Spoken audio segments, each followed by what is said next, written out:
Hi guys, and welcome back to GPFW. Today's video is going to be all about the return of the Premier League, and we'll be looking at 5 things we learned from the opening match week. If it's your first time visiting the channel, make sure to hit that subscribe button and hit the bell to get notifications for all the latest videos when they come out. So let's jump straight in with 5 things we learned from the opening Premier League weekend. At number 1, it is Everton's new midfield. Obviously we saw Everton beat Tottenham by 1-0 at Tottenham Stadium, and they were fantastic. They were a great team.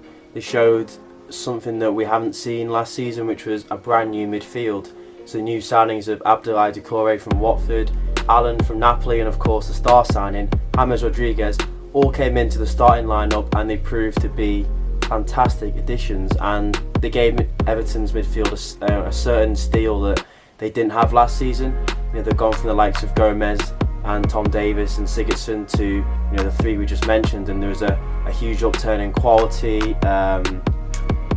physicality, and just in terms of quality as well. So that really gave them the foundation to go and build, and they have Richarlison and Calvert-Lewin who have a great partnership together, and they showed that, and I feel like they could be a real force this season if they can keep that midfield fit and firing. Next on the list is, of course, it's Leeds United, scoring 3 goals at Anfield on their debut game back in the Premier League. They haven't been in the Premier League since 2003-04, and they wanted to have a great start, and it was such a tough game away at Liverpool, asking a lot to go there and win, but to go there and perform like they did, they've gained a lot of fans already. Big fan of how they play, very bold, very attacking, and they showed that they can cut it at this level, and not many teams can go and score 3 at Anfield, and for Leeds to do that, it's fantastic for them. It's something they can use to build off, and you feel like if they play like that against weaker teams, they'll come through with the victories. Obviously they can't concede 4 goals every week, but it was Anfield, and it was always going to be tough for them not to concede there, and in the end, the late penalty that they gave away, it's just ruined what could have been a fantastic point at Anfield on opening day. Next on the list is Chelsea.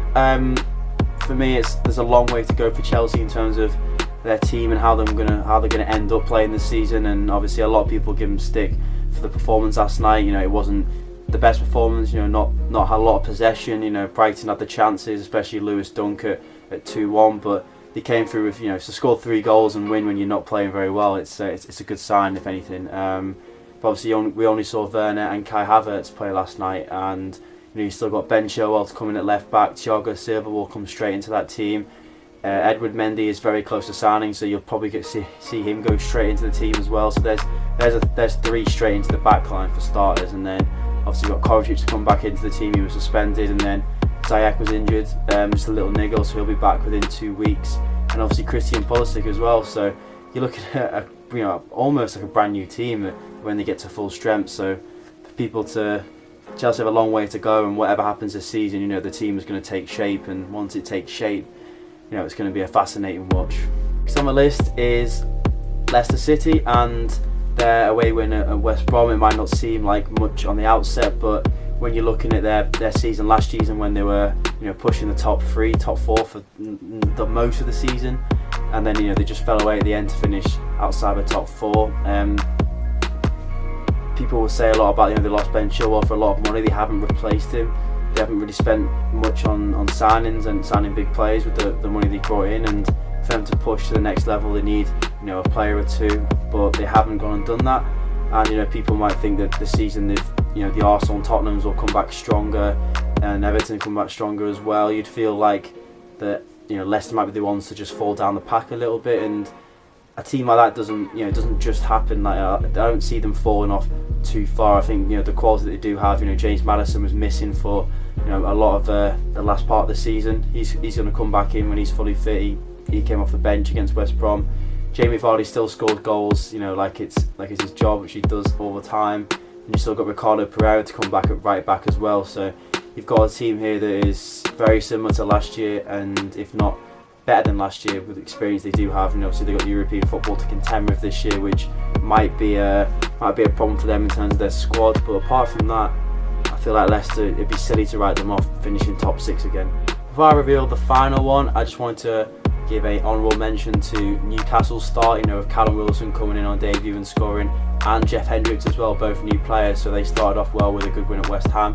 and it says a lot about their recruitment this year. They've done that, and obviously Palace's sort of new look team. Obviously the players that they have signed haven't really come in yet, but you've got Eberechi on the left wing, you've got Michy Batshuayi to come back in, you have Mitchell and Ferguson coming into the team in defence, and if Sarr stays, then it could be a very strong front four, and so potentially a new look Palace team for the season as well. Last but not least, it is Arsenal and their new players who have settled into the team. We saw Gabriel come from Lille, came straight into the team against Fulham and scored, so a great debut for him. He's got a great future ahead of him, whether it's Arsenal or somewhere else. A lot of great teams were after him this season, and yeah, it's a great start for him, great start for Arsenal, and it's the new era for Arsenal. This is Arteta's first full season in charge. He's already won the FA Cup, and they won the Community Shield as well, so they've had a great start in terms of his Arsenal career, and they look a much better team now than they did a year ago with Emery in charge. So it's great for them to come through like that. And obviously we have Willian as well, ex-Chelsea boy, who scored three assists on debut, showing his quality. Takes corners, set pieces. He has that quality that we did see at times at Chelsea. But if he can keep like Pepe out the team, who was a record signing, that says a lot about what Willian brings to that team. Brings that experience that for a free transfer it was a great get. And obviously Aubameyang bagging a goal as he always does. He looks great again. This new contract is just around the corner. So Arsenal new players are settling in. You've still got a few players to come in. They're going to be a tough team to contend with this year. Not going to be easy to play against. It's probably the best team that they've had for a few years now. So it's going to be a tough team to beat. And who knows where they could go this season. You can see Arsenal, pushing that top four for the first time in a long time now, pushing United, likes of Chelsea and United, to see if they can push them as far. They want to do well in Europe, obviously, and they want to try and get as close as they can to the Champions League places as well. So they're going to be a tough team to face this year, that's for sure. So that is 5 things we learned from the first weekend of the Premier League. Obviously, there's a long way to go. Manchester City and United haven't even played yet. They had extra time off from the summer, so we'll see those come into play next weekend. There's some big games next weekend, notably Chelsea versus Liverpool. So it's going to be a fascinating season. This is just the start, and yeah, long way to go, but cannot wait for the season to unfold.